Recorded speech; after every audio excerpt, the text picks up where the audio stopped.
அனைவருக்கும் வணக்கம். இப்போ ரீசனிங் மற்றும் மேத்தமெட்டிக்ஸுக்கான சொல்யூஷன்ஸ் எல்லாத்துக்குமே பார்த்துடலாம். ஓகே, எல்லாருமே நல்லா படிச்சுட்டு வருவீங்கன்னு நினைக்கிறேன். ஸோ இந்த டெஸ்ட் எல்லாருமே அட்டன் பண்ணிட்டு இருப்பீங்க. நமக்கு எக்ஸாமுக்கான நாட்களும் குறைந்து கொண்டே வருகிறது. ஸோ நல்லா படிங்க, ரிவிஷன் நல்லா பண்ணுங்க. ஓகேவா? சரி, இப்போ நம்ம கொஸ்டின்குள்ள போயிடலாம்.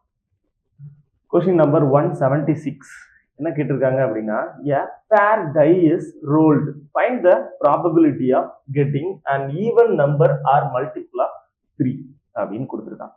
ஒரு சீரான பகடையை உருட்டும் போது ஒரு இரட்டை எண் அல்லது 3 மடங்கு பெறுவதற்கான நிகழ்தகவு என்ன அப்படின்னு கேட்டிருக்காங்க. ரைட், இப்போ நமக்கு நிகழ்தகவு அப்படின்றதுக்கு ஃபார்முலா என்னன்னு தெரியும். நிகழ்தகவு நமக்கு சாதகமான வாய்ப்புகள் டிவைடட் பை மொத்த வாய்ப்புகள்.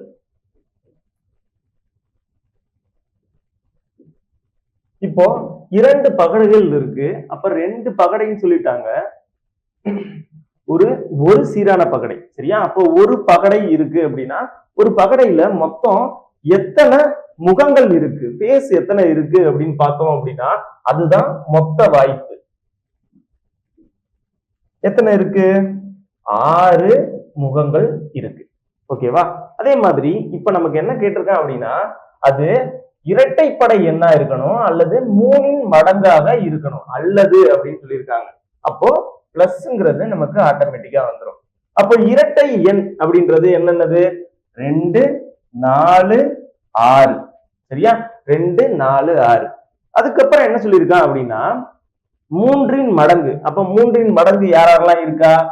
3 மடங்கு நமக்கு 3, அதுக்கப்புறம் 6 இருக்காரு.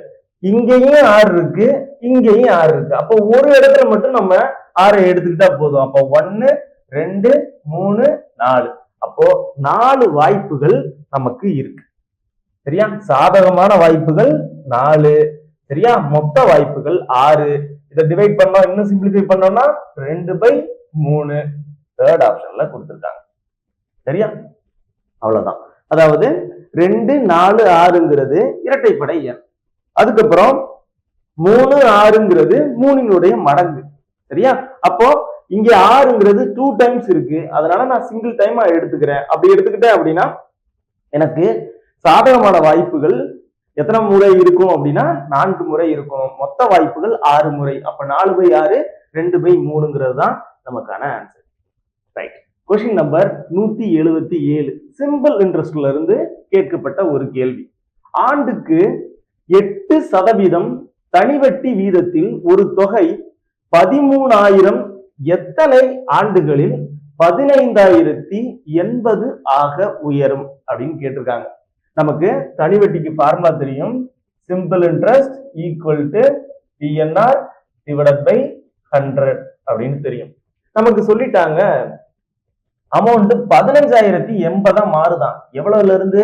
13,000 இருந்து. அப்ப இதுக்கு இரண்டுக்கும் இடைப்பட்ட வித்தியாசம் என்ன, டிஃபரன்ஸ் என்ன அப்படின்னு பார்த்தோம் அப்படின்னா 15,080 இருந்து நான் இந்த 13,000 கழிச்சேன் அப்படின்னா நமக்கு 2,080 ரூபாய் கிடைக்கும். அந்த 2,080 ரூபாய் தான் நமக்கு கிடைச்ச வட்டி. அப்போ 2,080ங்கிறது நமக்கான தனி வட்டி ஈக்குவல் டு பிரின்சிபல் எவ்வளவு? நமக்கு 13,000. அதுக்கப்புறம் நம்பர் ஆஃப் இயர்ஸ் தான் நமக்கு கேட்டிருக்காங்க. எத்தனை ஆண்டுகளில் நமக்கு உருவாகும் அப்படின்னு கேட்டிருக்காங்க.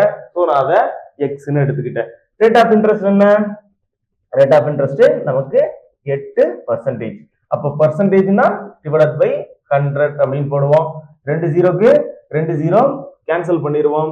அதுக்கப்புறம் இங்க 1 0க்கு 1 0 கேன்சல் பண்ணிடுவோம். 8 வச்சு அடிச்சோம் அப்படின்னா 2 16, 6 48. இந்த 13 வச்சு அடிச்சோம் அப்படின்னா 2. அப்போ எக்ஸ் ஈக்குவல் டு 2. அப்போ 2 வருடங்களில் நமக்கு 13,000ங்கிற ரூபாய் மதிப்பு நமக்கு 8% சதவீதத்துல நமக்கு 15,080 ரூபாயாக மாறுகிறது. அது எத்தனை வருடம்? 2 வருடம். 2 வருடம்ங்கிறது நமக்கு முதல் ஆப்ஷன்ல கொடுத்திருக்காங்க. சரியா? ஃபர்ஸ்ட் ஆப்ஷன்ல கொடுத்திருக்காங்க. Question number 178. 2 பகடைகளில் ஒன்றில் 1 2 3 4 5 6 அப்படின்னும் என்றும் மற்றொரு பகடையில் 1 1 2 2 3 3 என்றும் முக மதிப்புகள் குறிக்கப்பட்டுள்ளன. அப்ப ஃபர்ஸ்ட் டைஸ்ல எப்படி இருக்கான்? 1 2 3 4 5 6ன்னு இருக்கான். அதே இது இன்னொரு பகடையில எப்படி இருக்கான்? 1 1 2 2 3 3ன்னு முக மதிப்புகள் இருக்கான். இப்ப என்ன கேக்குறான் அப்படின்னா, அவை இரண்டும் உருட்டப்படும் போது, சோ அந்த 2 டைஸையுமே சஃபிள் பண்ணி இப்ப உருட்டுறோம். அப்படி உருட்டு விழும்போது நமக்கு கிடைக்கும் முக மதிப்புகளின் கூடுதல் 4 கிடைப்பதற்கான நிகழ்தகவை காண். அப்போ எனக்கு 4ன்ற எண் கிடைக்கணுமா? 2 டைஸ் நான் உருட்டி போடும்போது டாப்ல மேல் முகத்துல நமக்கு 2 நம்பர் தெரியும். அந்த நம்பர் இப்ப ஒரு இதுல 1ன்னு விழுகுது, இன்னொரு இதுல 3ன்னு விழுகுது. அப்ப இதனுடைய கூடுதல் எப்படி இருக்கும்? 1 + 3 4ஆ இருக்கும். சோ அந்த மாதிரி இருக்கணும் அப்படின்னு சொல்றாங்க. ரைட். அந்த மாதிரி இருக்கக்கூடிய வாய்ப்புகளை நம்ம பார்க்க போறோம். நமக்கு நிகழ்தகவோட ஃபார்முலா தெரியும். சாதகமான வாய்ப்புகள் டிவைடட் பை மொத்த வாய்ப்புகள். சரியா? மொத்த வாய்ப்புகள் எப்படி கண்டுபிடிக்கிறது அப்படின்னா, நமக்கு ஒரு டைஸ் அப்படின்னா 6 பவர் 1, 2 டைஸ் அப்படின்றதுனால எத்தனை முகம் இருக்கு? 6 முகம் இருக்குது. நமக்கு 2 டைஸ்னால 6 பவர் 2. அப்ப மொத்த வாய்ப்புகள்ல நம்ம 6 ஸ்கொயர்னு எழுதிக்கிருவோம். சாதகமான வாய்ப்புகளை இப்ப நம்ம கண்டுபிடிக்க போறோம். சாதகமான வாய்ப்புகள் பார்த்தலாமா? இப்ப 1 வச்சு நான் பார்த்தேன் அப்படின்னா 4 வர்றதுக்கு எங்கெங்கெல்லாம் வாய்ப்பு இருக்கு அப்படின்னு பார்த்தேன். 1 ஒரு இந்த 1ஓட இந்த 3 ஆட் பண்ணோம்னா நமக்கு 4 கிடைக்கும். அதே மாதிரி இந்த 1 கூட இந்த 3 ஆட் பண்ணோம்னா நமக்கு 4 கிடைக்கும். அப்ப 1 வச்சு எனக்கு வாய்ப்பு 2 இருக்கு. 2 வச்சு பார்க்கலாமா? 2 வச்சு பார்த்தேன் அப்படின்னா இதுல ஒரு வாய்ப்பு, இதுல ஒரு வாய்ப்பு. அப்போ எனக்கு இதுல ஒரு 2 வாய்ப்பு. 3 வச்சு பார்த்தேன் அப்படின்னா எனக்கு இதுல ஒரு வாய்ப்பு, இதுல ஒரு வாய்ப்பு. அப்போ இதுல ஒரு 2 வாய்ப்புகள். மீதி வேற எந்த வாய்ப்புமே நமக்கு கிடையாது. 4ங்கிறது இப்போ ஒரு டைஸ்ல விழுந்துச்சுன்னா இன்னொரு டைஸ்ல 1ல இருந்து 1 விழுகலாம், 2 விழுகலாம், 3 விழுகலாம். சோ அதனால நம்ம 4ஐ எடுத்துக்க முடியாது. அப்ப மொத்த வாய்ப்புகள் எனக்கு சாதகமான வாய்ப்புகள் 6. எனக்கு மொத்த வாய்ப்புகள் 6 ஸ்கொயர். அப்ப 6/6 ஸ்கொயர். 6 அப்ப 36. 6 வச்சு இதை கேன்சல் பண்ணோம் அப்படின்னா 1/6. 1/6ங்கிறது தான் நமக்கான ஆன்சர். ஸோ 1/6ங்கிறத நமக்கு சிம்பிளிஃபை பண்ணல. ஸோ டைரக்டா எப்படி கொடுத்துட்டாங்க? 6/36னே கொடுத்துட்டாங்க. ஸோ அதனால நமக்கு ஆப்ஷன்ல 1/6 போய் தேடிட்டு இருக்க கூடாது. நானே அப்படிதான் தேடிக்கிட்டு இருந்தேன். இப்போ 6/36 தான் கொடுத்துருக்காங்க. ஸோ இந்த 4th ஆப்ஷன்ல இருக்கு 6/36. ஓகேவா? ரைட். 1/6ன்னு கொடுக்கலாம், 6/36ன்னு கொடுக்கலாம். சரியா? நமக்கு மேக்சிமம் 1/6 தான் கொடுப்பாங்க. Question number 179. உங்களுக்கு கன்ஃபியூஸ் பண்றதுக்காக கூட இந்த 6/36ன்னு கொடுத்துருப்பாங்க. நம்ம 1/6ன்னு சிம்பிளிஃபை பண்ணிட்டு ஆப்ஷனை தேடி பார்ப்போம், இருக்காது. ஸோ அதனால கன்ஃபியூஸ் ஆகி ஒரு டென்ஷன் ஆயிருக்கும். ஸோ அதுக்காக கூட கொடுத்துருக்கலாம். ஸோ 6/36ங்கிறது நமக்கான ஆன்சர். சரியா? Right. Question number 179. What is the probability that a leap year selected at random will contain 53 Saturdays? அப்படின்னு கொடுத்துருக்காங்க. அதாவது ஒரு நெட்டாண்டில் ஒரு லீப் இயர்ல 53 சனிக்கிழமைகள் வருவதற்கான கிடைப்பதற்கான நிகழ்தகவு என்ன அப்படின்னு கேட்டிருக்காங்க. இது மாதிரி கொஸ்டின் நிறைய இருக்கு. ஸோ இதுல சாதாரண வருடத்துல ஒரு கிழமை கிடைப்பதற்கான நிகழ்தகவு, அதுக்கப்புறம் லீப் இயர்ல நமக்கு ஒரு நாட்கள் கிடைக்கிறதுக்கான நிகழ்தகவு என்ன அப்படின்ற 2 டைப்ல கொஸ்டின் கேட்கலாம். அதுக்கப்புறம் 52 சனிக்கிழமை மட்டும் கிடைப்பதற்கான நிகழ்தகவு என்ன, அந்த மாதிரியும் கேள்வி இருக்கு. சோ இப்ப நம்ம பார்த்தோம் அப்படின்னா இதுல கேட்கப்பட்ட கேள்வி என்ன அப்படின்னா 53 சனிக்கிழமை கிடைப்பதற்கான நிகழ்தகவு ஒரு லீப் வருடத்துல, ஒரு லீப் வருடமா இருக்கட்டும், அதே இது சாதாரண வருடமா இருக்கட்டும், 52 வாரங்கள் இருக்கும். 366 நாள்னா அதுல 7ஆல டிவைட் பண்ணோம் அப்படின்னா மொத்தம் 52 வாரம் இருக்கும். அதுக்கப்புறம் 2 ஆட் டேஸ் இருக்கும், எக்ஸ்ட்ரா டேஸ் ஒரு 2 இருக்கும். சரியா? இந்த 2 நாள் தான் சனிக்கிழமை வருவதற்கான வாய்ப்புகளை ஏற்படுத்தும். ரைட், எப்படிலாம் இருக்கலாம் அப்படின்னா, இப்போ என்னென்ன வாய்ப்புகள்லாம் இருக்கு? அப்ப மொத்த வாய்ப்புகள் எத்தனை? நமக்கு நாட்கள், வாரத்துல மொத்தம் எத்தனை நாட்கள் இருக்கு? 7 நாட்கள் இருக்கு. அப்ப மொத்த வாய்ப்பு நமக்கு P of E equal to N of E divided by S of E ன்னு சொல்லுவோம். இது மொத்த வாய்ப்புகள். அப்ப மொத்த வாய்ப்புகள் நமக்கு 7. இப்ப கிடைக்கக்கூட வாய்ப்புகள், சாதகமான வாய்ப்புகள் எத்தனைன்னு பார்க்க போறோம். சாதகமான வாய்ப்புகள் இதுல 2 நாள்ல என்னென்ன நாள்லாம் வர வாய்ப்பு இருக்கு? இப்போ பேரா பார்க்கணும் அப்படின்னா Monday, Tuesday, Tuesday, Wednesday, Wednesday, Thursday, Thursday, Friday, Friday, Saturday, Saturday, Sunday, Sunday, Monday. So எனக்கு மொத்த வாய்ப்புகள் எப்படி நான் கண்டுபிடிக்கிறேன் அப்படின்னா, ஒண்ணு திங்கள் செவ்வாயா இருக்கலாம், இல்லைன்னா செவ்வாய் புதன்ல முடியலாம், இல்லைன்னா புதன் வியாழன்ல முடிய போகுது, இல்லைன்னா வியாழன் வெள்ளியில முடியும், இல்லைன்னா வெள்ளி சனியில முடியும், இல்லைன்னா சனி ஞாயிறுல முடியும், இல்லைன்னா ஞாயிறு திங்கள்ல முடியலாம். அப்போ மொத்த வாய்ப்புகள் எனக்கு எத்தனை இருக்கு? 1 2 3 4 5 6 7. அப்ப மொத்த வாய்ப்புகள் எனக்கு 7. ஓகேவா? அதே மாதிரி இப்போ சனிக்கிழமை கிடைப்பதற்கான வாய்ப்புகள் பார்த்தோம் அப்படின்னா, சனிக்கிழமை எங்கெங்கெல்லாம் இருக்கு? இங்க இருக்கு சனிக்கிழமை. இது மாதிரியும் சனிக்கிழமை வரலாம். அப்ப எனக்கு சாதகமான வாய்ப்புகள் எத்தனை இருக்கு? 2 இருக்கு. அப்ப 2/7ங்கிறது தான் நமக்கான ஆன்சர். 2/7 எங்க இருக்கு? செகண்ட் ஆப்ஷன்ல இருக்கு.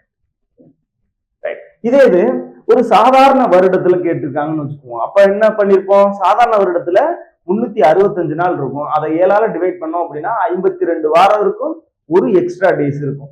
அந்த ஒரு எக்ஸ்ட்ரா நாள் எப்படி இருக்கும்? நமக்கு என்ன நாள் கேட்கிறாங்களோ அதை தான் இருக்க போகுது. அப்ப சாட்டர்டேங்கிறது ஒரு நாள் தான் இருந்திருக்கும். அப்போ 1/7 இருந்திருக்கும். சரியா? இது வந்து சாதாரண வருடத்துக்கு. Okay, question number 180. ஒரு தொகை 1550, ஒரு தொகை இருக்கு, அது 1550 ரூபாய். இத 2 பகுதிகளாக பிரித்து கடனாக கொடுக்கப்பட்டது. இதை 2 பகுதிகளாக பிரிக்கிறாங்க, அத கடனா கொடுக்குறாங்க. ஒரு பகுதியை 8% வட்டியிலும் மற்றொரு பகுதியை 6% வட்டியிலும் கொடுக்கப்பட்டது. ஆண்டு வருமானம் 106. இதுக்கு கிடைச்ச வட்டி 106 ரூபாய் எனில் ஒவ்வொரு வட்டி விகிதத்திலும் கடனாக கொடுக்கப்பட்ட தொகை என்ன? நமக்கு இந்த 1550 ரூபாயை பிரிச்சிருக்காங்கல்ல, அந்த பிரிச்ச ரூபாய் எவ்வளவுன்னு கேட்டிருக்காங்க. சரியா? ரைட். இதுல ஆப்ஷன்ல நம்ம பார்த்தும் கண்டுபிடிக்கலாம். ஆப்ஷன்ல என்ன இருக்கணும்? 1550 பிரிச்சிருக்கணும். அப்போ 650 900 பிரிச்சோம் அப்படின்னா 1550 தான். அதே மாதிரி இதையும் பிரிச்சாலும் 1550 தான், அதுவும் 1550 தான், இதுவும் 1550 தான். அதனால ஆப்ஷனை வச்சு நம்மளால சால்வ் பண்ண முடியாது. அப்போ டைரக்டா கொஸ்டினுக்குள்ள போயிடலாம். ஃபர்ஸ்ட் நான் என்ன பண்றேன் அப்படின்னா, ஃபர்ஸ்ட் 2 பார்ட்டா பிரிக்கிறாங்களா, அதுல ஃபர்ஸ்ட் பார்ட் 8%. நம்ம இந்த ஃபார்முலாவை தான் யூஸ் பண்ண போறோம். PNR divided by 100. இந்த 2 டைம்ஸ்ல எடுக்க போறோம். 2 தடவை வட்டி யூஸ் பண்ணிருக்காங்கல்ல, அப்போ நான் ஃபர்ஸ்ட் அமௌண்ட எக்ஸ்ன்னு எடுத்துக்கிறேன். இது எனக்கு தெரியாத அமௌண்ட். இது x into 8% divided by 100. ஒரு வருடம் தானே, அதனால நான் எனக்கு இயரை நான் எழுதல. எக்ஸ்ங்கிறது என்னது? பிரின்சிபல். சரியா? நான் ரேட் ஆஃப் இன்ட்ரெஸ்ட் 8, சரியா, divide by 100. Number of years 1 தான். ஸோ அதனால அதை நான் எழுதணும்னு அவசியம் கிடையாது. அதுக்கு அடுத்து பிளஸ் அண்ட் அப்படின்னு கொடுத்துருக்காங்க, அனதர் 1 அட். அப்ப இன்னொரு அமௌண்ட், இன்னொரு பிரின்சிபல் எப்படி இருந்திருக்கும் அப்படின்னா, 1550ல மைனஸ் எக்ஸ். மைனஸ் எக்ஸ் எதுக்கு போடுறோம்? இது எக்ஸ். இதுல இருந்து 1550ல இருந்து இந்த எக்ஸ கழிச்சிட்டோம் அப்படின்னா மீதி இருக்க அமௌண்ட் கிடைக்குமா? சோ அந்த அமௌண்ட் இன்டு 6% டிவைடட் பை 100. ஓகேவா? ஈக்குவல் டு இதனால நமக்கு கிடைக்கக்கூடிய வட்டி 106. அவ்வளவுதான். இந்த ஈக்குவேஷனை ஃபார்ம் பண்ணிட்டோம் அப்படின்னா நமக்கான ஆன்சர் கிடைச்சிடும். ரைட். இப்போ இதை அப்படியே எடுக்க போறேன். எப்படி எடுக்க போறேன்? 8x divided by 100 plus இங்க அப்படியே 6ஆல இதை உள்ளக்க மல்டிப்ளை பண்றேன். அப்ப 155 இன்ட்டு 6 5030 5030 33 மீதி 3 1 6 அப்போ நமக்கு 930 அப்படின்னு கிடைக்குது. அதுக்கு எக்ஸ்ட்ரா நான் என்ன பண்ணிக்கிறேன், ஒரு 0 மட்டும் சேர்த்துக்க போறேன். அப்போ 9300 மைனஸ் 6x, இந்த 6 உள்ள கொண்டு வந்ததுனால 6x டிவைடட் பை 100. ஓகேவா? இங்க கீழே இருக்கக்கூடிய பகுதி வந்து நமக்கு சேம் ஆயிருக்கு. சோ என்ன பண்ணிடலாம், அப்போ ஒரு 100ன்னு எடுத்துக்கலாம். இத எப்படி எடுத்துக்கலாம், அப்போ 8x plus 9300 minus 6x equal to இந்த 100 நான் இந்த பக்கம் கொண்டு வந்துடுறேன். அப்ப 10600 மாறிடும். சரியா? அப்ப 10600. இந்த மைனஸ் 6x இந்த பிளஸ் 8xல கழிச்சோம் அப்படின்னா 2x ஈக்குவல் டு இங்க இருக்கக்கூடிய 9300 அந்த சைடு போயிடும். அப்போ 10600ல இந்த 9300 கழிச்சோம் அப்படின்னா x ஈக்குவல் டு நமக்கு 1300ன்னு கிடைக்கும். சாரி, 1300ங்கிறது 2xல இருக்கும். 2x equal to 1300. இது ரெண்டையும் கழிச்சோம் அப்படின்னா 1300. அப்ப x ஈக்குவல் டு நமக்கு 650. அப்போ நான் இங்க கொடுத்திருக்கிற முதல் 8% வட்டியில எனக்கு எவ்வளவு அமௌண்ட் இருந்துச்சு அப்படின்னா, எனக்கு வந்து எவ்வளவு அமௌண்ட் இந்த 1550ல பிரிச்சிருப்பாங்க, 650. இந்த இடத்துல இருக்கிறது 650. அப்ப இதனுடைய வட்டி மதிப்பு என்ன வந்திருக்கும், அப்ப 1550ல இருந்து 650 கழிச்சோம்னா 900. அப்ப இந்த இடத்துல இருக்கிறது 900. அப்ப முதல் மதிப்பு 8%ல இருக்கிறது 650, ரெண்டாவது நமக்கு கொடுத்திருக்க அமௌண்ட் ரெண்டா பிரிக்கும் போது 900 ரூபாய். அப்போ ஃபர்ஸ்ட் ஆப்ஷன் தான் நமக்கான ஆன்சர். சரியா? 650 900. கொஸ்டின் நம்பர் 180க்கு first option. Question number 181. MNOPQ and R live on 6 different floors of the same building. ஒரு பில்டிங்ல 6 மாடி இருக்கு. சரியா? 6 ஃப்ளோர் இருக்கு. அதுல யாரெல்லாம் இருக்காங்க அப்படின்னா MNOPQRன்னு ஒரு 6 பேரு நமக்கு வசிக்கிறாங்க. Right. The lower most floor in the building is numbered 1. அப்ப lower most floor 1ன்னு எடுத்துக்கிறாங்களாம். அப்ப 1 2 3 4 5 6 அப்படின்னு எடுத்துக்கலாமா? எடுத்துக்கலாம். ரைட். அடுத்தது என்ன சொல்லிருக்காங்க அப்படின்னா top most floor is numbered 6. Okay, நான் ஆல்ரெடி எடுத்துட்டேன். சரி, இப்போ Q lives on odd numbered floor but not on the lower most floor. அதாவது Qங்கிறவரு நமக்கு ஆட் நம்பர் ஃப்ளோர்ல இருக்கிறாராம், ஆனா லோவர் மோஸ்ட் ஃப்ளோர்ல கிடையாது. அப்ப 1ஆம் நம்பர் ஃப்ளோர்ல Q கிடையாது. அப்ப வேற எங்கெல்லாம் இருக்கலாம் அப்படின்னா, ஒன்னு 3rd ஃப்ளோர்ல இருக்கலாம், இல்லைன்னா 5th ஃப்ளோர்ல இருக்கலாம். ரைட். அடுத்தது அதனால நான் பாசிபிலிட்டியா எடுத்துக்கிறேன். Qங்கிறவரை இங்கேயும் எடுத்துக்கிறேன், இங்கேயும் எடுத்துக்கிறேன். அடுத்தது only one person lives between Q and N. Qக்கும் Nக்கும் நடுவுல நமக்கு ஒரே ஒருத்தர் தான் இருக்காரு அப்படின்னு சொல்லியிருக்காங்க. அப்போ Q இங்க இருந்தாரு அப்படின்னா N இந்த இடத்துல இருக்கலாம். ஓகேவா? அதே மாதிரி இங்க இந்த இடத்துலயும் இருக்கலாம். சோ நான் இந்த இதுலயும் 2 பாசிபிலிட்டியா எடுத்துக்கிறேன். ஸோ N இந்த இடத்துலயும் இருக்கலாம். அதே மாதிரி இந்த இடத்துலயும் N இருக்கலாம். ஓகேவா? ரைட். 3 பாசிபிலிட்டி இருக்கு. ரைட். ஏதாவது ஒண்ணு வந்து நமக்கு ஆன்சரா கிடைக்கும். Right. R lives immediately above Q. Qக்கு உடனடி மேலே R இருக்காராம். அப்போ R இந்த இடத்துல இருக்கலாம். ஓகேவா? அப்போ இந்த இடத்துல இருக்கலாம். ரைட். அடுத்தது only 2 people live between O and Q.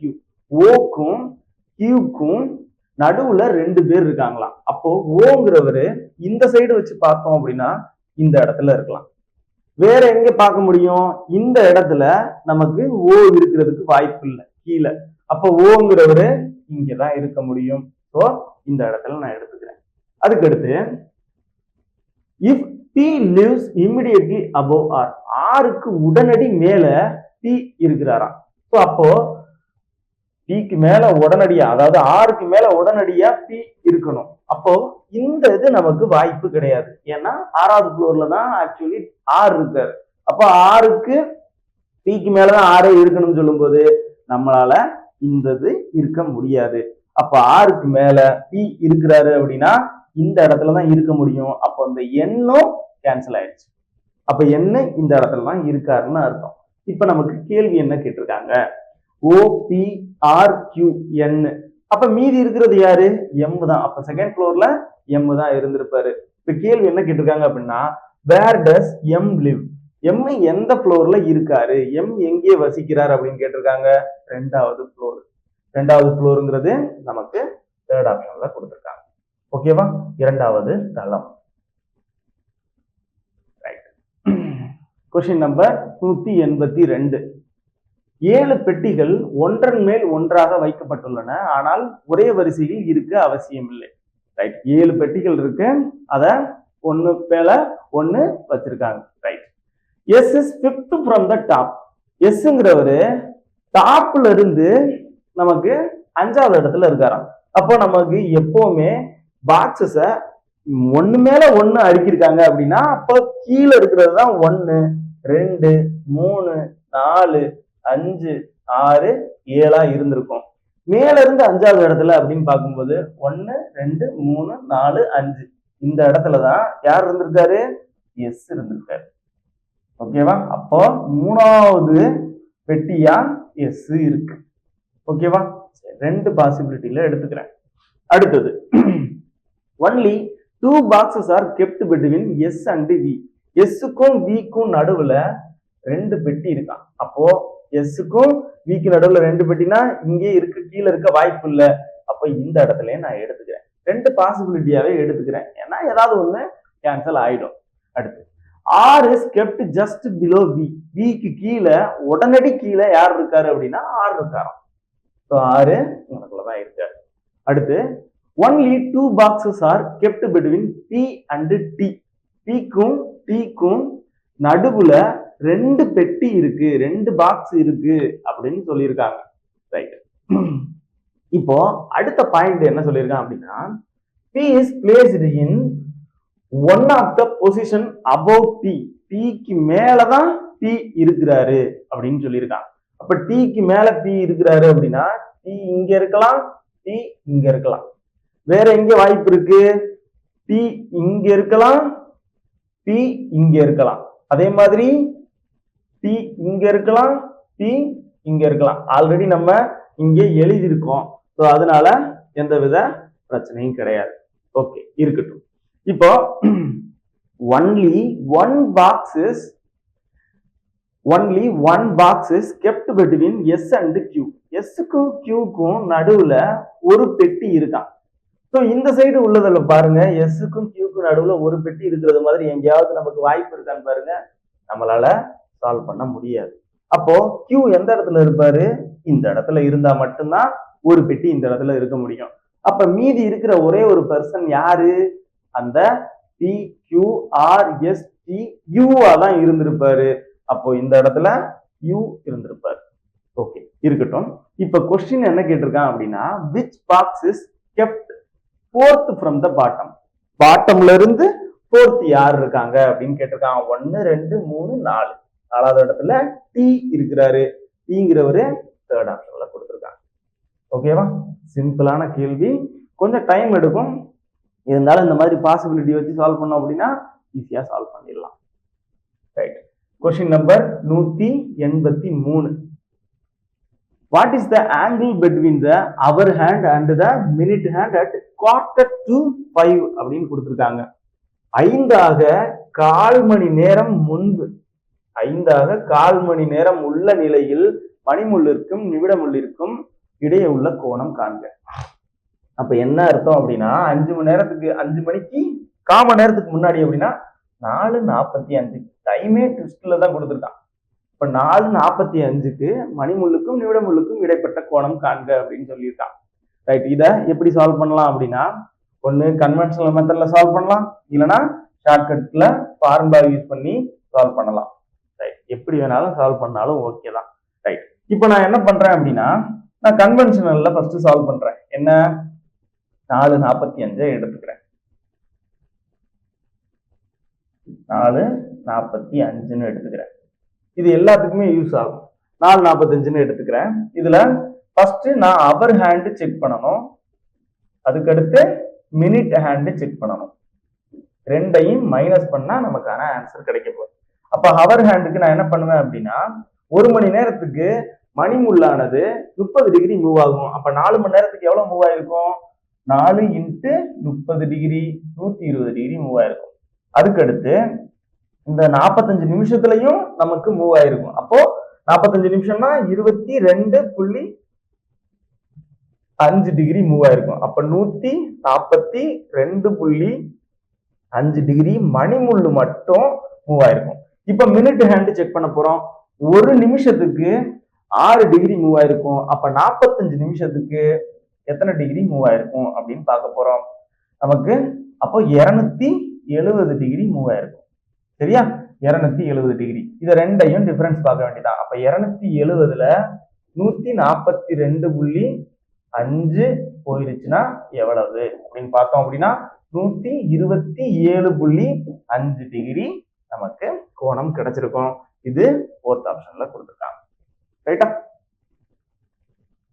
இத எந்த ஃபார்முலால சால்வ் பண்ணலாம் அப்படின்னா, இந்த சொன்னல 11/2 minutes minus 30 hours. இதுல என்ன பண்ணலாம் அப்படின்னா, இந்த மினிட்ஸுக்கு பதிலா 11/2 மினிட்ஸுக்கு பதிலா இந்த 45 சப்ஸ்டிட் பண்ணணும். ஹவர்ஸுக்கு பதிலா 30 × 4 சப்ஸ்டிட் பண்ணணும். அப்படி பண்ணோம் அப்படின்னா இதுல நமக்கு இதுலயும் சால்வ் பண்ணிடலாம். எப்படி இருந்திருக்கும்?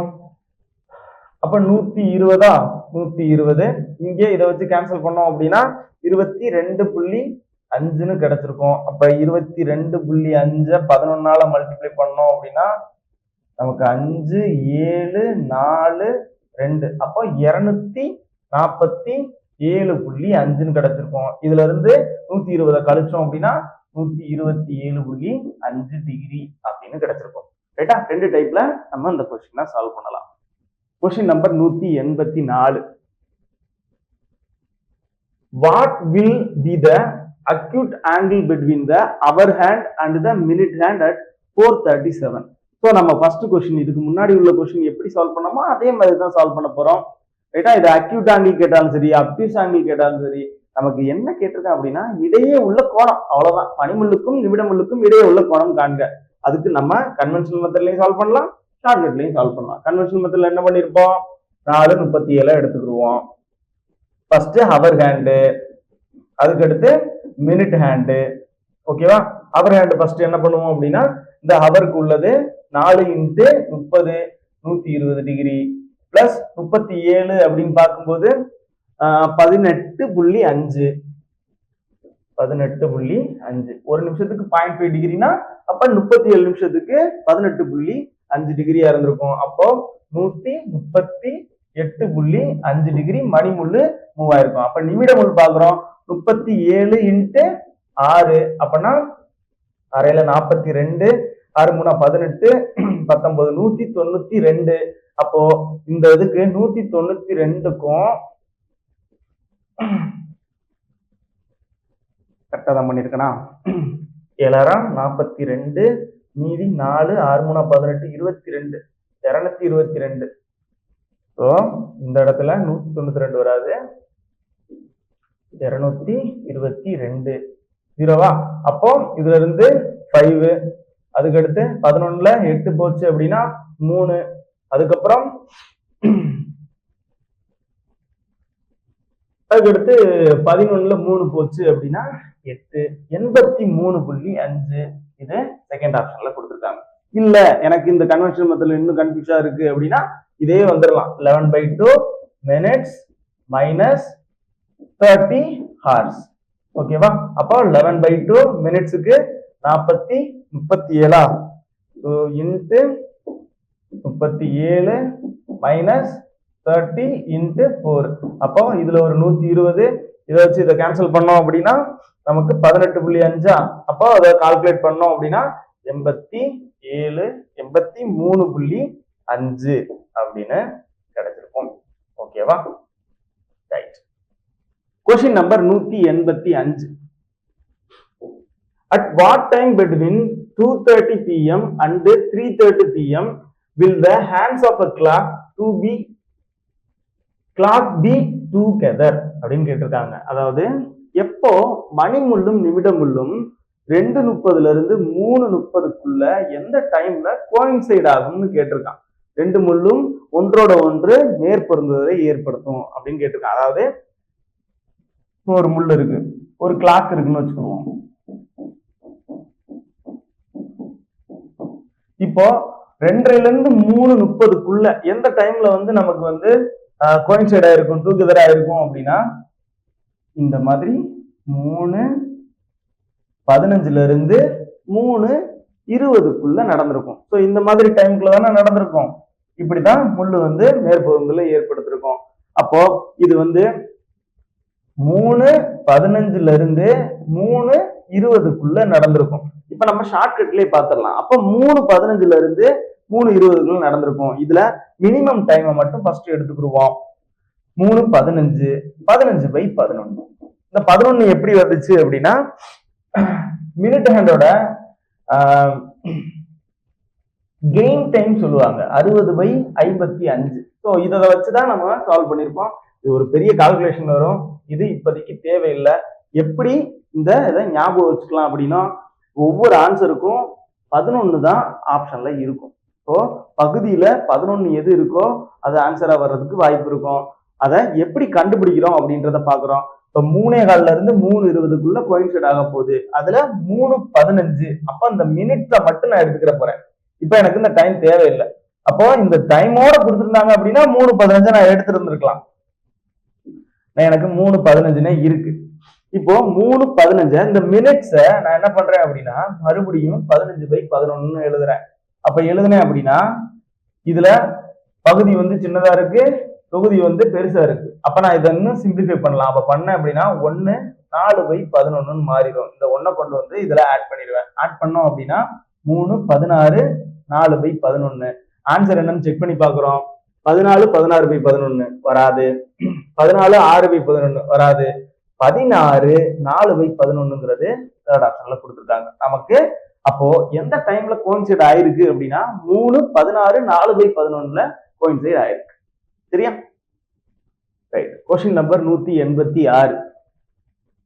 JKLMN and O are 6 teachers. Each one teaches a different subject out of Hindi, English, Maths, Science, Social Science and Arts. So இந்த மாதிரி ஒரு 6 சப்ஜெக்ட் வந்து டீச் பண்றாங்க. யாராரு அப்படின்னா JKLMNO. ரைட். இப்போ not necessarily in the same order. இதே வரிசையில் இருக்கணும்னு அவசியம் கிடையாது. Each of them teachers only one day. So ஒரே ஒரு டேல தான் டீச் பண்றாங்க. அதே மாதிரி ஒரு சப்ஜெக்ட் தான் டீச் பண்றாங்க. Okay. J teachers arts on Saturday. அப்ப நான் எதுல இருந்து நாள் ஸ்டார்ட் ஆகுது அப்படின்னா மண்டேல இருந்து சாட்டர்டே. ஓகே. அப்ப நான் என்ன பண்ணிக்கலாம்? Monday, Tuesday, Wednesday, Thursday, Friday, Saturday. எத்தனை நாள்? 6 நாள். அப்போ நான் ஃபர்ஸ்ட் என்ன கொடுத்துருக்கேன் அப்படின்னா ஜேங்கிறவரு ஆர்ட்ஸ் டீச் பண்றாரு, சாட்டர்டேல டீச் பண்றாரு. அப்ப சாட்டர்டேல ஜே இருக்கிறாரு. என்ன சப்ஜெக்ட் டீச் பண்றாரு அப்படின்னா ஆர்ட்ஸ் நமக்கு டீச் பண்றாரு. ஓகேவா? அடுத்தது எல் டீச்சர்ஸ் நெய்தர் இங்கிலீஷ் நார் சோசியல் சயின்ஸ். எல்லுங்கிறவரு இங்கிலீஷும் கிடையாது, நமக்கு சோசியல் சயின்ஸும் கிடையாது. Okay. But he teachers on Thursday. அப்போ எல்லுங்கிறவரு தேர்ஸ்டேல டீச் பண்றாரு. அப்ப எல்லுங்கிறவரு இந்த இடத்துல இருப்பார். ஓகே. அடுத்து Wednesday is reserved for maths. Wednesday வந்து மேத்ஸ். அவர் யாரு அப்படின்னா கே. மேத்ஸ் வந்து கே வந்து டீச் பண்றாரு. அதுக்கடுத்து ஓ டீச்சர்ஸ் டீச் சயின்ஸ் அ டே பிஃபோர் என்.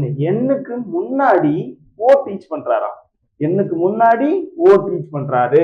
அது என்ன சப்ஜெக்ட் டீச் பண்றாரு அப்படின்னா சயின்ஸ். ஸோ எண்ணுக்கு முன்னாடி அப்படின்னா வேற எங்கெல்லாம் வாய்ப்பு இருக்கு அப்படின்னு பார்த்தோம் அப்படின்னா எண்ணு இங்க இருந்தா மட்டும்தான் ஓ இங்க இருக்க முடியும். அப்போ ஓங்கிறவரு என்ன டீச் பண்றாரு? சயின்ஸ் டீச் பண்றாரு. ஓகேவா? ரைட். இப்போ மீதி இருக்கிறது யாரு? ஃப்ரைடே மட்டும்தான் மீதி இருக்கு. அப்போ அந்த இடத்துல எம் இருந்திருப்பாங்க. ஓகேவா? அப்ப J K L M N O எல்லாருமே வந்தாச்சு. மொத்தம் 6 பேரையும் நம்ம குறிச்சிட்டோம். இப்ப சப்ஜெக்ட் பார்க்கணும். சப்ஜெக்ட் வேற என்ன கொடுத்துருக்கான் அப்படின்னா, social sciences dot a day before arts. ஆர்ட்ஸுக்கு முன்னாடி தான் சோசியல் சயின்ஸ் தான். அப்ப ஆர்ட்ஸுக்கு முன்னாடி சோசியல் சயின்ஸ்னா இந்த இடத்துல சோசியல் இருந்திருக்கும். ஓகேவா? ஆர்ட்ஸ்க்கு முன்னாடி சோசியல் சயின்ஸ். ரைட். அடுத்தது நமக்கு என்ன சொல்லியிருந்தாங்க அப்படின்னா, எல்லுங்கிறவரு இங்கிலீஷும் கிடையாது, சோசியல் சயின்ஸும் கிடையாது. அப்போ இங்கிலீஷ் இங்க இல்ல அப்படின்னா இங்கிலீஷ் இங்கதான் இருந்திருக்கும். அப்ப மீதி இருக்கிற சப்ஜெக்ட் என்னன்னு பார்த்தோம் அப்படின்னா, ஹிந்தி தான் நமக்கு இன்னும் வராத சப்ஜெக்ட். அப்ப ஹிந்திய எல்லுல தூக்கி போட்டுருவோம். இப்ப கேள்வி என்ன கேட்டிருக்கான் அப்படின்னா, which subject is taught on the day between Thursday and Saturday? அதாவது வியாழக்கிழமைக்கும் சனிக்கிழமைக்கும் இடைப்பட்ட நாள் என்ன சப்ஜெக்ட் அப்படின்னு கேட்டிருக்கான். வியாழக்கிழமை இங்க இருக்கு, சனிக்கிழமை இங்க இருக்கு. அப்ப ஃப்ரைடே தான். ஃப்ரைடேங்கிறது சோசியல் சயின்ஸ் ஃபர்ஸ்ட் ஆப்ஷன்ல கொடுத்துருக்காங்க. ஓகேவா? ஃபர்ஸ்ட் ஆப்ஷன் தான் நமக்கான சமூக அறிவியல். ஓகேவா? Question number 187. The simple interest on 1820 from March 9, 2012 to May 21, 2012 at 6/1/2 rate will be அப்படின்னு கொடுத்துருக்காங்க. இப்போ இதுல நாட்களை கொடுத்துட்டாங்க. சரியா? அதாவது எப்படி அப்படின்னா, மார்ச் 9, 2012 இருந்து மே 21, 2012 எனக்கு 6% வட்டி விகிதத்துல தனி வட்டி காணணுமா. ரைட். இப்ப பாத்துடலாமா? எப்படி கேட்டாலும் கொஸ்டினுக்கு ஈஸியா ஆன்சர் பண்ணிடலாம். சிம்பிள் இன்ட்ரெஸ்ட்டுக்கு நமக்கு ஃபார்முலா தெரிஞ்சா போதும். PNR divided by 100. ஓகேவா? கேள்வி நமக்கு கேட்டிருக்கிறது என்ன அப்படின்னா, தனி வட்டி தான் எவ்வளவுன்னு கேட்டிருக்காங்க. பாத்துடலாமா?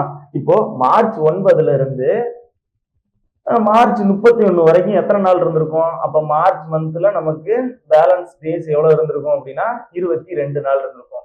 ஏப்ரல்ல எத்தனை நாள் இருந்திருக்கும்? ஏப்ரல்ல எனக்கு 30 நாள் இருந்திருக்கும். அதுக்கப்புறம் மேல 21 நாள். அப்ப மேல நமக்கு 21 நாள் எடுத்துக்கிடுவோம். அப்ப எடுத்தோம் அப்படின்னா நமக்கு 73 நாட்கள் கிடைச்சிருக்கும். ரைட். நமக்கு அப்படியே ஃபார்முலா சால்வ் பண்ணிடலாமா? Simple interest equal to principal நமக்கு எவ்வளவு கொடுத்திருந்தாங்க? 1820 இன்ட்டு நமக்கு நம்பர் ஆஃப் இயர்ஸுக்கு பதிலா என்ன பண்ண போறோம்? நம்ம நாட்களை மாத்திட்டோம். அப்போ இயர்ஸ்க்கு பதிலா நம்ம என்ன பண்ணுவோம்? நாட்களுக்கு 365 எழுத போறோம். டிவைடட் பை, அதாவது இயர்னு கொடுத்தோம்னா நம்ம 1 2 3 அப்படின்னு எழுதிடுவோம். இப்ப நாட்கள்னு கொடுத்ததுனால 73 டிவைடட் பை 365 கொடுத்துருப்போம். இதே இது மாதங்கள்னு கொடுத்துருந்தாங்கன்னா என்ன பண்ணிருப்போம்? இப்ப 3 மாதங்கள் அப்படின்னு கொடுத்திருந்தாங்கன்னா 3/12 போட்டிருப்போம். அவ்வளவுதான். வேற எந்த மாற்றங்களும் கிடையாது. 6 1/2ங்கிறத எப்படி எழுதலாம்? 12 13/2 அப்படின்னு எழுதிக்கலாம். இன்ட்டு 100. இங்க 100 இருக்கும்ல நமக்கு. 100 ஏன்னா டிவைடட் பை 100 அப்படின்றது இருக்கும். 73 வச்சு கேன்சல் பண்ணோம் அப்படின்னா இது 5 டைம்ஸ்ல இருந்திருக்கும். ரைட். இந்த ஜீரோக்கு இந்த ஜீரோ. அடுத்தது வேற என்ன பண்ணலாம்? இந்த 5 வச்சு அடிக்கலாம், இல்லைன்னா இங்க புள்ளி வச்சுக்கலாம்னு வச்சுக்குருவோம். 10 வச்சு புள்ளி வச்சுக்கலாம். இல்ல அப்படின்னா இந்த 2 இருக்குல்ல, 13/2 அப்படின்னா இது 9.1 அப்படின்னு கிடைச்சிருக்கும். இங்க மறுபடியும் இதை மல்டிப்ளை பண்ணுவோம். இதை வச்சு கேன்சல் பண்ணோம் அப்படின்னா 2 10 6 30. ஸோ அப்போ 9.1 இன்ட்டு 2.6. அப்போ 6 அப்படின்ற ஆப்ஷன் எங்க வருதுன்னு பாருங்க. லாஸ்ட்ல யூனிட் டிஜிட்ல நமக்கு 6ன்னு இருக்கணும். 6ன்னு பார்த்தோம் அப்படின்னா நமக்கு ஒரே ஒரு ஆப்ஷன் தான் இருக்கு, 23.66. இருந்தாலும் கம்ப்ளீட் பண்ணி பார்த்துடலாம். அப்ப 6 9 54, அப்படியே 54 எடுத்துடலாம். அப்ப 182. 6 6 3 1. அப்ப 23.66ங்கிறது நமக்கு தேர்ட் ஆப்ஷன்ல கொடுத்துருக்காங்க. ஓகே. Question number 188. ஒரு குறிப்பிட்ட தனி வட்டி விகிதத்தில் 6000 தொகையானது 4 வருடங்களில் 7200 மாறுகிறது. வட்டி விகிதம் அதன் 1/1.5 மடங்கானால் அதே முதலீட்டு தொகை 5 வருடங்களில் எவ்வளவு ஆகும் அப்படின்னு கேட்டிருக்கான். ரைட். அப்படின்னா 7200 மாறி இருக்கு. 6000 ரூபாய் இருந்தது 4 வருஷத்துல 7200 ரூபாயா மாறி இருக்கு. அப்போ தனி வட்டி நமக்கு எவ்வளவு அப்படின்னா 7200ல 6000 கழிச்சோம் அப்படின்னா 1200. இதுதான் நமக்கு கிடைத்த தனி வட்டி. பிரின்சிபல் என்ன? 6000. எத்தனை வருடம்? 4 வருடம். ரேட் ஆஃப் இன்ட்ரெஸ்ட் நமக்கு தெரியாது, அதை தான் கண்டுபிடிக்க போறோம். Divided by 100. ஓகே, இப்போ நான் இந்த 2 ஜீரோக்கு 2 ஜீரோ கேன்சல் பண்ணிடலாம். இந்த 4 வச்சு கேன்சல் பண்ணோம் அப்படின்னா இது 300,000. 0 0 அடிச்சோம் அப்படின்னா 5%. அப்போ ரேட் ஆஃப் இன்ட்ரெஸ்ட் நமக்கு 5%.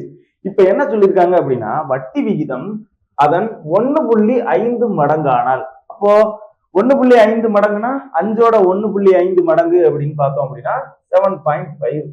ஸோ இதை என்ன பண்ண போறோம்? இந்த வட்டிக்கு பதிலா 7.5 நம்ம மல்டிப்ளை பண்ண போறோம்.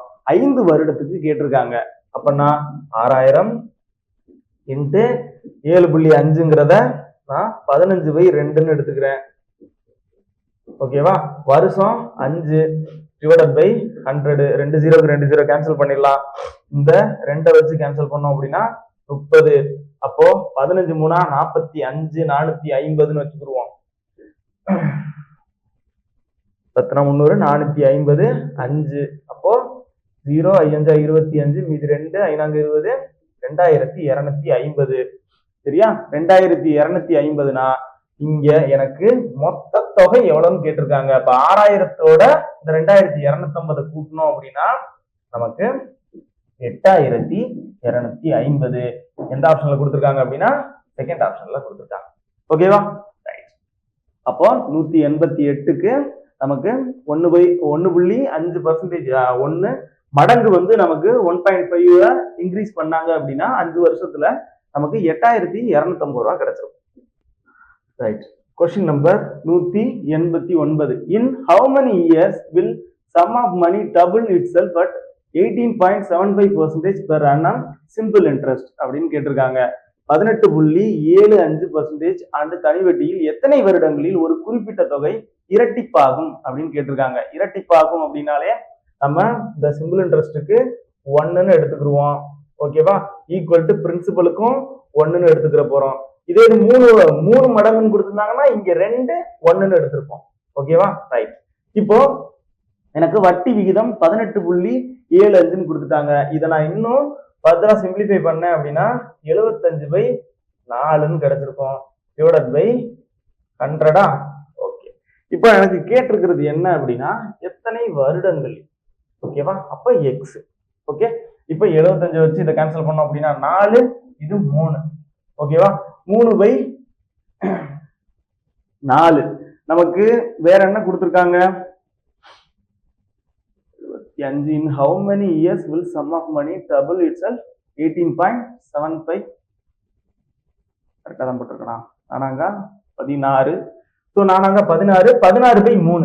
ஸோ இப்ப எக்ஸ் இங்க மேல இருக்கிறதுனால அப்ப எக்ஸ் ஈக்குவல் டு 16/3. இந்த 4 × 4 16. 16/3 அப்படின்னு பார்க்கும்போது 3 வச்சு கேன்சல் பண்ணோம் அப்படின்னா 5 3 15. அப்புறம் 5 1/3. அப்போ 1/3ங்கிறத எத்தனை மாசமா எடுத்துக்கலாம்? அப்போ 5 வருடம்ங்கிறது நமக்கு தெரிஞ்சு போச்சு. அப்போ 1/3ங்கிறது எத்தனை மாதமா மாத்துக்கலாம்? × 12 பார்த்தோம் அப்படின்னா அப்ப 4 மாதங்கள். 5 வருஷம் 4 மாசம்ங்கிறது நமக்கு செகண்ட் ஆப்ஷன்ல கொடுத்துருக்காங்க. ஓகேவா? Right. Question number 190. The simple interest on a certain sum of money for 2.5 years at 12% per annum.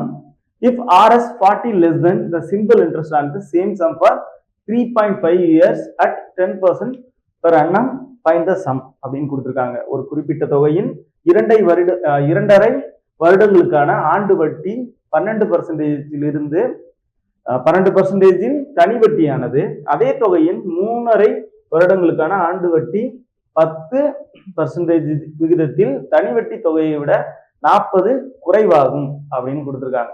Right. 2.5 வருஷத்துல 12%ல அதுக்கும் இந்த 10% 3.5 வருஷத்துக்கும் உள்ள டிஃபரன்ஸ் என்ன கொடுத்திருக்கான் அப்படின்னா 40 அப்படின்னு கொடுத்திருக்காங்க.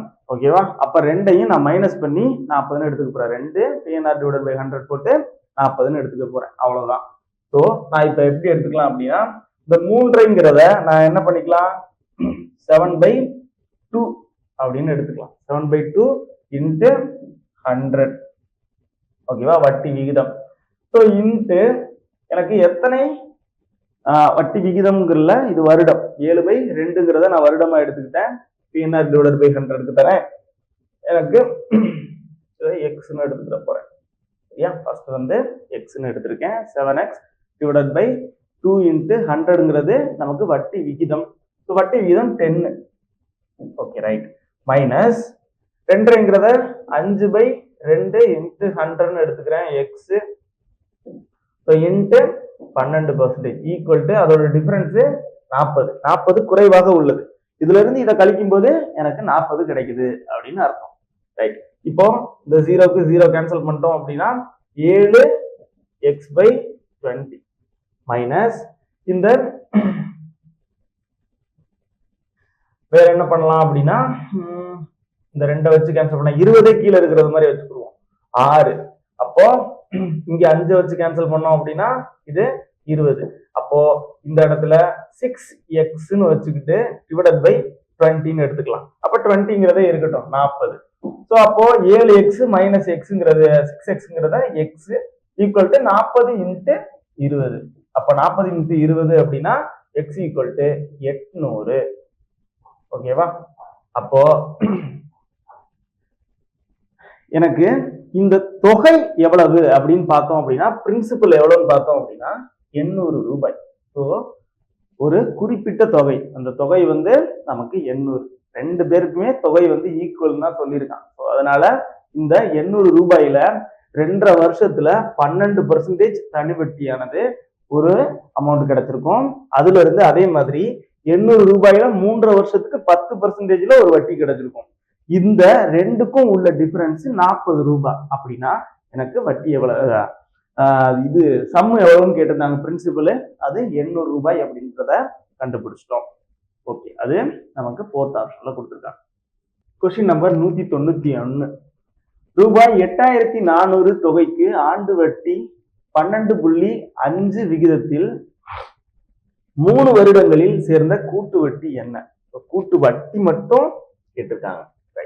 அப்போ நமக்கு காம்பவுண்ட் அமௌண்ட்டுக்கான ஃபார்முலா என்ன அப்படின்னா P plus P into 1 plus R divided by 100 பவர்ல n. அதே இது அப்ப compound interest equal to amount minus principal. அப்போ அமௌண்ட்ல இருந்து பிரின்சிபலை கழிச்சோம் அப்படின்னா நமக்கான ஆன்சர் கிடைக்கும். ரைட். அப்போ அதே மாதிரி தான் இப்ப நம்ம கண்டுபிடிக்க போறோம். அப்போ அமௌண்ட்டுக்கான ஃபார்முலா என்ன அப்படின்னா P into 1 plus R divided by 100 பவர்ல n மைனஸ் P. அவ்வளவுதான். ரைட். அப்போ பிரின்சிபல் என்ன நமக்கு? பிரின்சிபல் 8400 இன்ட்டு 1 பிளஸ் ஆறுங்கிறது ரேட் ஆஃப் இன்ட்ரெஸ்ட் எவ்வளவு கொடுத்துருக்கான்? 12.5 டிவைடட் பை 100 பவர்ல நமக்கு எத்தனை வருஷம் கொடுத்துருக்காங்க அப்படின்னா 3 வருஷம் கொடுத்துருக்காங்க. பவர்ல 3 மைனஸ் அவ்வளவுதான். ரைட். இப்போ ஃபர்தரா கேன்சல் பண்ணும்போது 8400 இந்த 12.5 கேன்சல் பண்ணோம் அப்படின்னா 8ன்னு கிடைக்கும். அப்போ இந்த இடத்துல 8. அப்போ 8 8 பிளஸ் 1 9 9/8 பவர்ல 3 மைனஸ் பிரின்சிபல் என்ன? இங்க பிரின்சிபலை நம்ம இங்க கழிச்சிட வேண்டியதான். அப்போ 8400. ஓகே, இங்க மறுபடியும் 8400 வரப்போகுது. ரைட். இப்போ இதுல 8400 இன்ட்டு 9ஓட கியூப் 729, 8ஓட கியூப் 512, இங்க மைனஸ் 8400. Okay right. இதை வச்சு இன்னும் ஃபர்தரா கேன்சல் பண்ணோம் அப்படின்னா இது வந்து 11960.16 அப்படின்னு கிடைச்சிருக்கும். மைனஸ் 8400. இத இன்னும் ஃபர்தரா இதை மைனஸ் பண்ணோம் அப்படின்னா நமக்கு 3560.16. சரியா? இதுக்கு காம்பவுண்ட் இன்ட்ரெஸ்ட் எவ்வளவு நமக்கு கிடைச்சிருக்கு அப்படின்னா 3560.16 ரூபாய் நமக்கு இந்த காம்பவுண்ட் வட்டி கிடைச்சிருக்கு. ரைட். அது நமக்கு செகண்ட் ஆப்ஷன்ல கொடுத்துருக்காங்க. கொஸ்டின் நம்பர் 191க்கு செகண்ட் ஆப்ஷன். அடுத்த கொஸ்டின் 192. 20% கூட்டு வட்டியில் 2 வருடங்களுக்கு கடனாக கொடுக்கப்பட்ட தொகைக்கு வட்டியானது ஆண்டு வட்டியாக கணக்கிடப்படுவதற்கு பதிலாக அரையாண்டு வட்டியாக கணக்கிடப்பட்டால் கூடுதலாக 482 ரூபாய் கிடைத்திருக்கும் எனில் அந்த தொகை எவ்வளவு? சரி, இப்போ நமக்கு சம்மு தான் கேட்டிருக்காங்க. இப்போ 20%ங்கிறது 2 வருஷத்துல எப்படி மாறி இருக்கும் அப்படின்றது நமக்கு தெரியும். 20% ஆனது ஒரு வருஷத்துல 20% தான் இருக்கும். சரி, 2வது வருஷத்துல எப்படி மாறி இருக்கும்? அதாவது பிரின்சிபல் பிளஸ் வட்டிக்கு வட்டி போட்டிருப்பாங்க. அப்போ 44% மாறி இருக்கும் செகண்ட் இயர்ல. ஓகே, இப்ப என்ன பண்றாங்க அப்படின்னா, இப்போ நான் 20% வட்டிய அரையாண்டு வீதத்துல நான் கணக்கிடுறேன். அப்படி கணக்கிட்டேன்னா எனக்கு 482 ரூபாய் கிடைக்குதுல்ல. சோ நான் அந்த மாதிரி நான் பாக்குறேன் அப்படின்றதுனால நான் என்ன பண்றேன், இத அரையாண்டு வட்டி விகிதமா மாத்துறேன். அப்போ 20/2 அப்படின்னு பார்த்தேன் அப்படின்னா, அப்போ 6 மாசத்துக்கு எனக்கு 10%ல நான் எடுப்பேன். ஓகேவா? அப்போ 10%னா 2 வருடத்துல எத்தனை அரையாண்டு இருக்கு? 4 அரையாண்டு இருக்கு. அப்பன்னா எனக்கு 10% முதல் வருடத்துல, அதாவது முதல் 6 மாதத்துல 10% இருந்திருக்கும். 2வது 6 மாதத்துல எனக்கு 10.25% இருந்திருக்கும். 3வது வருடத்துல எனக்கு 15.7625% இருந்திருக்கும். அதே மாதிரி 4வது வருடத்துல நமக்கு இந்த இடத்துல 2வது வருடத்துல நான் இப்படி போட்டேன். அதாவது 2வது 6 மாதத்துல எனக்கு 21.5% இருந்திருக்கும். ரைட்டா? 3வது வருடத்துல எனக்கு 33.1% எனக்கு இருந்திருக்கும். 4வது வருடத்துல எனக்கு 46.41% இருந்திருக்கும். இது பெர்சன்டேஜ் டாபிக்ல நமக்கு தெரிஞ்சிருக்கும். ஏன்னா 10% முதல் வருஷத்துல 10%, 2வது வருஷத்துல எனக்கு 21.5 மாறி இருக்கும். 3வது வருஷத்துல 33.1, அதே மாதிரி 4வது வருஷத்துல 46.41% மாறி இருக்கும்.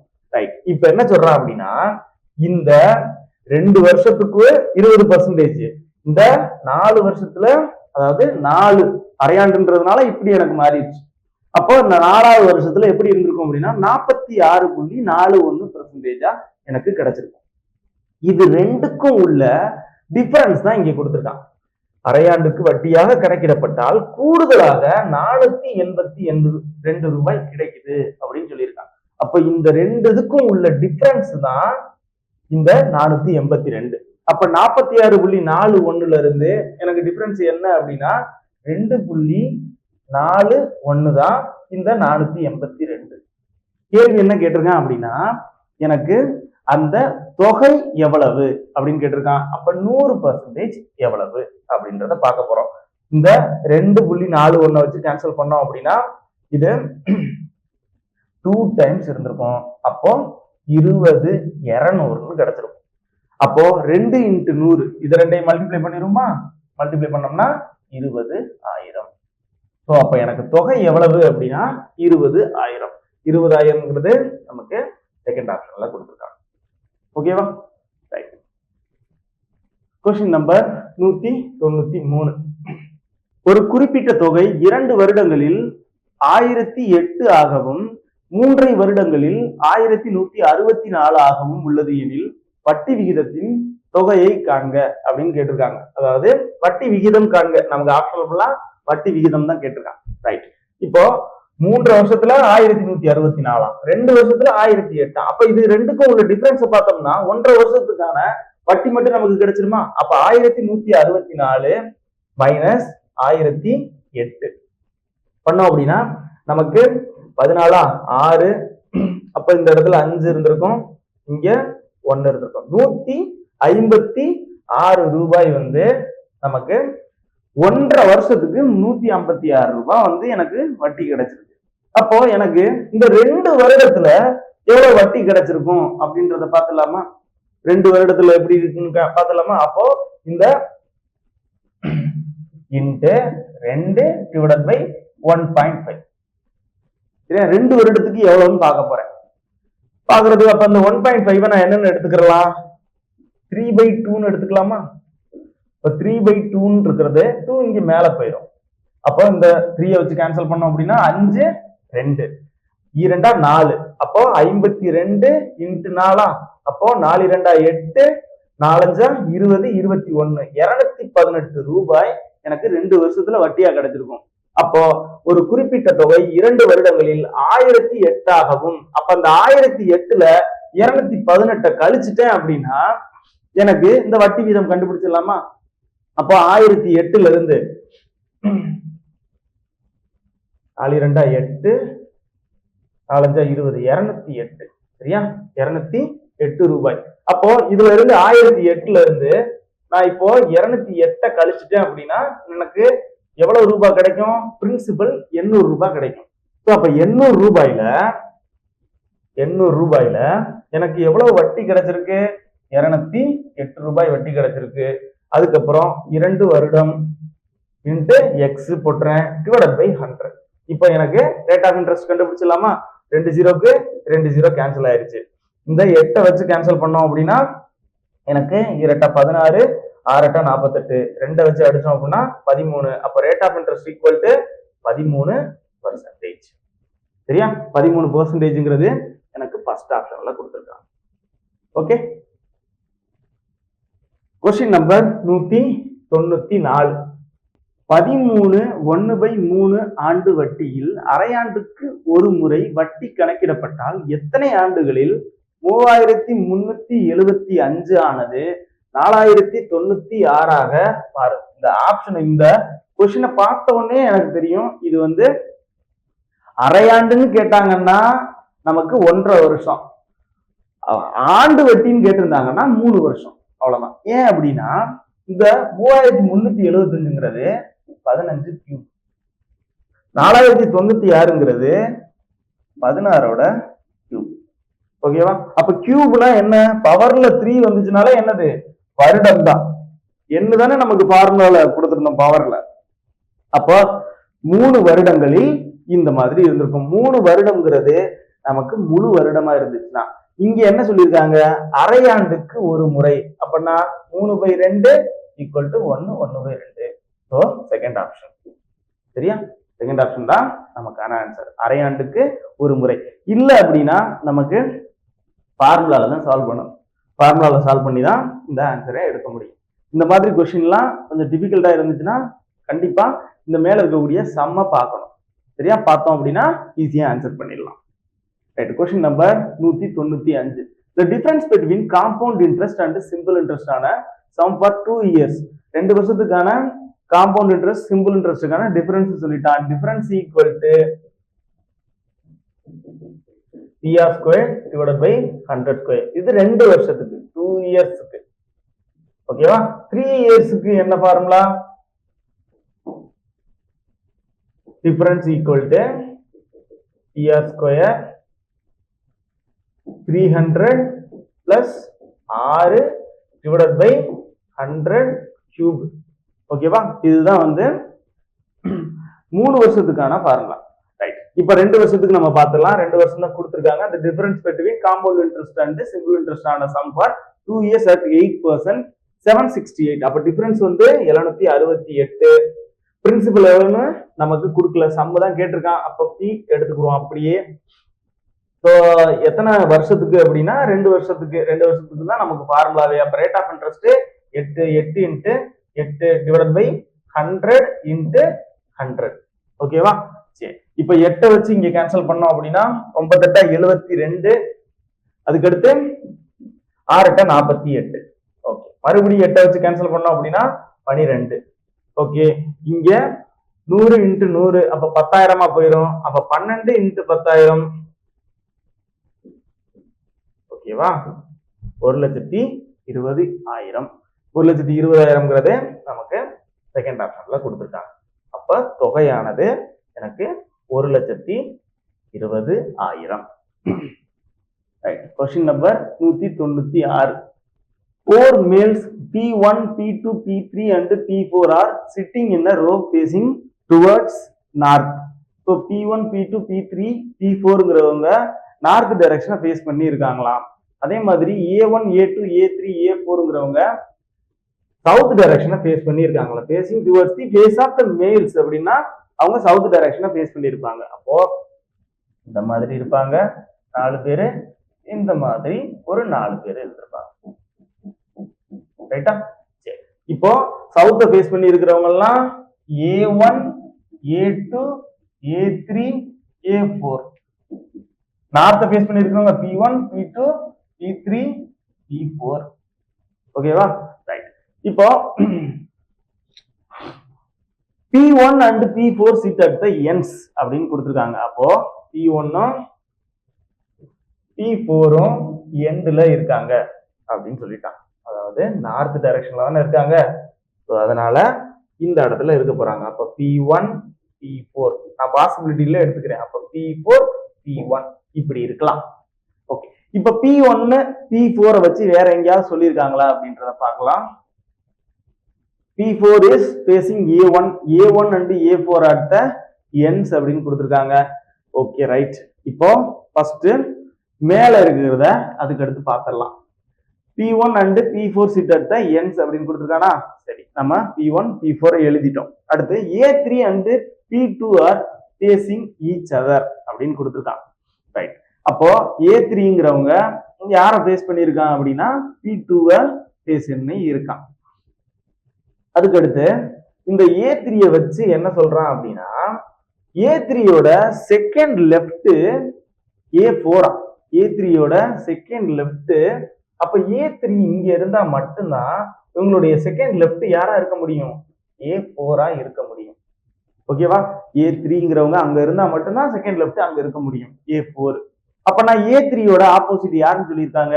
P2ன்னு சொல்லியிருக்காங்க. அப்ப P2 இந்த இடத்துல தான் இருக்க போறாங்க, P3 இந்த இடத்துல இருந்திருப்பாங்க. ஓகேவா? இங்க 2 பேர் இருக்கான். P1, P4 அது யாருன்னு இன்னும் கன்ஃபார்மா தெரியல.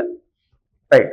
அப்புறம் P4 ஃபேசிங் A1 அப்படின்னு சொல்லியிருக்காங்க. அப்ப P1 வந்து யாரை ஃபேஸ் பண்ணியிருக்காங்க அப்படின்னா P1 வந்து P4 வந்து ஃபேசிங் A1.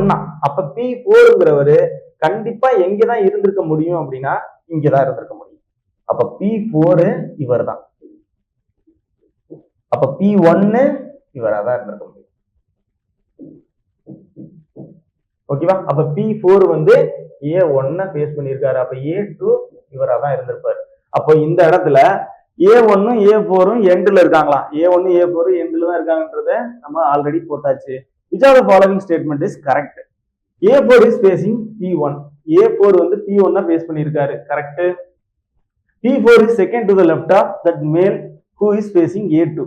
A2-வை யாரு ஃபேஸ் பண்ணியிருக்காங்களோ அவங்களோட ஆப்போசிட்ல P4 இருக்கிறார். அதாவது P4 is second to the left of that male who is facing A2. அதாவது A2-ஓட செகண்ட் லெஃப்ட் யாரு? A2-ஓட செகண்ட் லெஃப்ட் P4-ஓட செகண்ட் லெஃப்ட். P4-ஓட செகண்ட் லெஃப்ட் யாரு? P4 is second to the left of that male who is facing A2. A2 face பண்ணிருக்கிறவர் யாரு அப்படின்னு பார்த்தோம் அப்படின்னா P3. இவரோட செகண்ட் லெஃப்ட்ல P4 இருக்காரு அப்படின்னு சொல்லியிருக்காங்க. ஓகேவா? அப்போ A2-வை ஃபேஸ் பண்ணி இருக்கிறது P3, இவரோட P3யோட செகண்ட் லெஃப்ட் P4 அப்படின்றதுனால இது கரெக்ட் தான். ஸோ 2 ஸ்டேட்மெண்ட்டுமே நமக்கு கரெக்ட் தான். ஸோ போத் 1 and 2ங்கிறது 4th ஆப்ஷன்ல கொடுத்துருக்காங்க. Right. Question number 197. 8 girls X, Y, Z, U, V, W, S and T are sitting around a circular table facing towards the center, necessarily in the same order. X is the second to the left of U. U-ஓட இந்த மாதிரி சர்க்கிள்ல கொடுத்திருந்தாலே இந்த மாதிரி போட்டுக்க வேண்டியதான். மொத்தம் எத்தனை பேர் இருக்காங்க அப்படின்னா 8 கேர்ள்ஸ் இருக்காங்க அப்படின்னு சொல்லியிருக்காங்க. X is second to the left of U. U-ஓட செகண்ட் லெஃப்ட். U-ஓட செகண்ட் லெஃப்ட் X 1 2 இந்த இடத்துல எடுத்துக்கலாம். U is third to the left of V. V-யோட தேர்ட் லெஃப்ட்ல U. V யோட தேர்ட் லெஃப்ட். அப்ப V யோட தேர்ட் லெஃப்ட் 1 2 3 U. அதுக்கு அடுத்து Z is third to the right of S. S ஓட தேர்ட் ரைட், S ஓட தேர்ட் ரைட் Z ன்னு சொல்லியிருக்கான். அதுக்கு அடுத்து S is not in the immediate neighbor of V அப்படின்னு கொடுத்துருக்கான். அப்ப V க்கு பக்கத்துல S கிடையாது. அப்ப இங்கேயும் கிடையாது, இங்கேயும் கிடையாது. அப்போ S னுடைய மூன்றாவது வலதுபுறத்துல Z இருக்காரு. அப்ப S னுடைய மூன்றாவது வலதுபுறம் அப்படின்னு பார்த்தோம் அப்படின்னா S இங்க எடுத்தேன் அப்படின்னா 1 2 3 இந்த இடத்துல Z வந்திருக்கலாம். ஒருவேளை S நான் இங்க எடுத்தேன் அப்படின்னா 1 2 3 இந்த இடத்துல வந்திருக்கலாம். S இங்க ரெண்டுலயும் எடுக்க முடியாது. S இங்க எடுத்தேன் அப்படின்னா 1 2 3 இந்த இடத்துலயும் Z வந்திருக்கலாம். ஸோ அதனால இந்த பாசிபிலிட்டியை நம்ம ஹோல்டு பண்ணி வச்சிருவோம். ரைட். அடுத்தது T is third to the right of Y. Y யோட third rightல T yeah. Y is second to the right of S. Okay. 3 out of the following. Okay, right.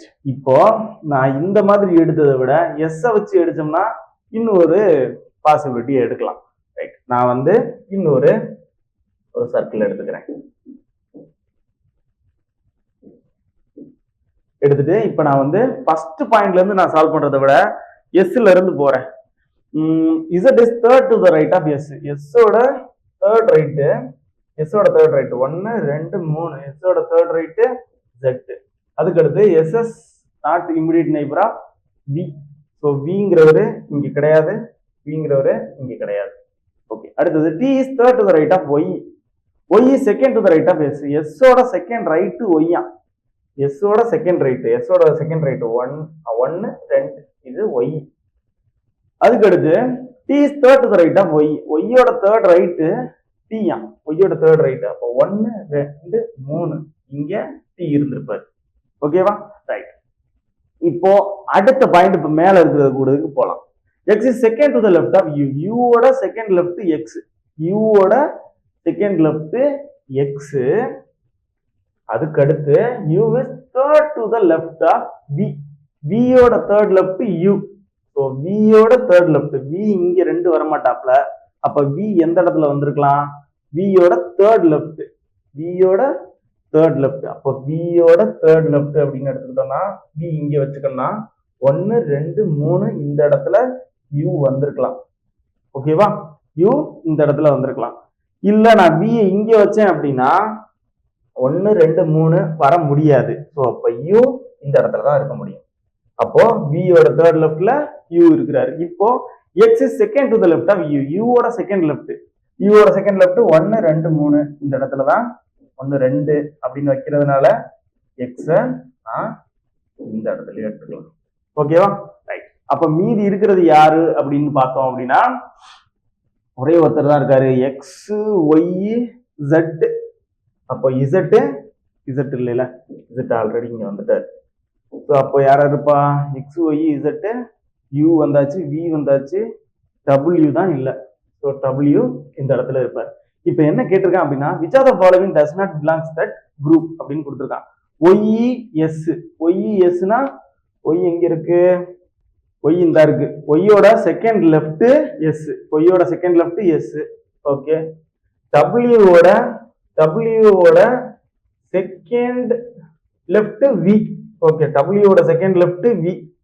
அதுக்கு அடுத்து U இந்த இருக்காரு செகண்ட் லெஃப்ட் X. Yக்கும் Z பாக்குறேன். Yயோட first right immediate right Z. மீதி எல்லாமே செகண்ட் லெஃப்டா இருந்துச்சு, இது மட்டும் இமிடியேட் ரைட்டா இருக்கு. அப்போ Yயோட இமிடியேட் ரைட் Z அப்படின்னு கொடுத்துருக்காங்க. Okay. Question number 198. The compound interest ஆன certain sum at 16.2/3% for 3 years is 1270. Find the simple interest on the same set sum at the same rate and for the same period அப்படின்னு கேட்டிருக்காங்க. Right. நம்ம இந்த formula படியும் solve பண்ணலாம், இல்லைன்னா அந்த principal and amount அதை வச்சும் சால்வ் பண்ணலாம். ரைட். நம்ம ஃபார்முலா படியே போயிடலாம். Compound amount equal to P into 1 plus R by 100 பவர்ல நமக்கு 3 கிடைச்சிருக்கும். அப்போ காம்பவுண்ட் அமௌண்ட் நமக்கு 1270. பிரின்சிபல் நமக்கு தெரியாது. Okay, 1 plus rate of interest 50/3. அப்போ 3 × 100 எடுத்துக்கிடுவோம். இங்க கியூப் இதை வச்சு கேன்சல் பண்ணோம் அப்படின்னா 2. அப்போ 3 2 6.